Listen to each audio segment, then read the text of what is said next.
At first, there was the rock. Nothing else. Only the rock and the sea beyond it, which was like the sky in the place I am now as I write. Vast, changeable, terrifying to contemplate, and so easy to ignore. It is where I once began, and so it is where I will begin this story that you have asked me to set down for you, even though you cannot read what I am writing. I will put as much of myself on the page as I can, so you will know and understand me when it is finished and I share it with you. This is what you have told me you want, but it will not be easy for me to do. I am unused to speaking about myself, and I have to be sure I can avoid exaggeration, pettiness, and self-righteousness, which would all disgust you. I do not know if I can do it to my own satisfaction without disgusting myself. But if it will please you, it is worth trying to do, and do well. And I will be able, as I write, to record the ordinary, extraordinary woman who was my mother.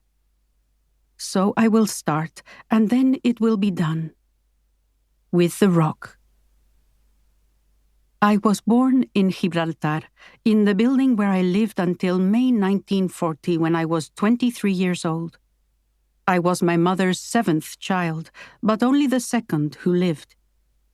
She christened me Milagros, which means miracle in Spanish, the language she spoke most often and most fluently.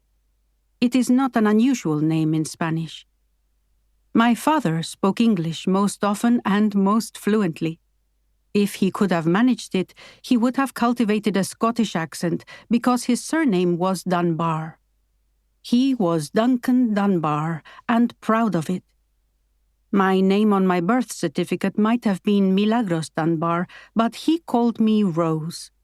And Rose is what I have always called myself. There are few roses growing on the rock, and I did not think to wonder whether I deserved to be linked in this way with a flower that inspires thoughts of beauty and fragrance. I was Rose Dunbar from McPhail's Passage, a category of one, defined by the family to which I belonged. My mother never walked again after my birth.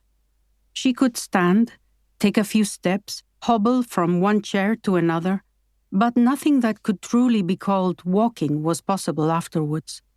The arthritis that gripped and crippled her was not brought on by giving birth to me. It was present in her joints from the time she was the age I was when this story starts. But I was a big baby, and dislocated her pelvis as she pushed, and Maria the midwife pulled me into the world.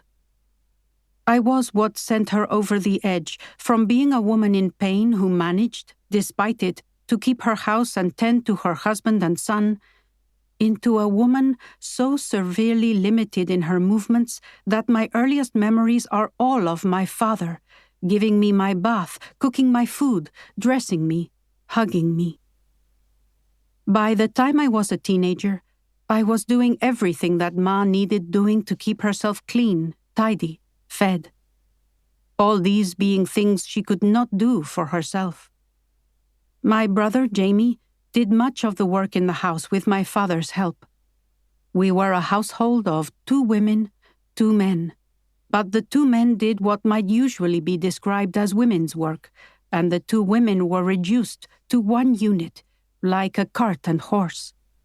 The cart, Ma, only being able to be of any use with the help of the horse, me. We were not usual, but we fitted in. There was a Dunbar-shaped piece in the jigsaw of life in the back streets of Gibraltar that interlocked with all the other pieces.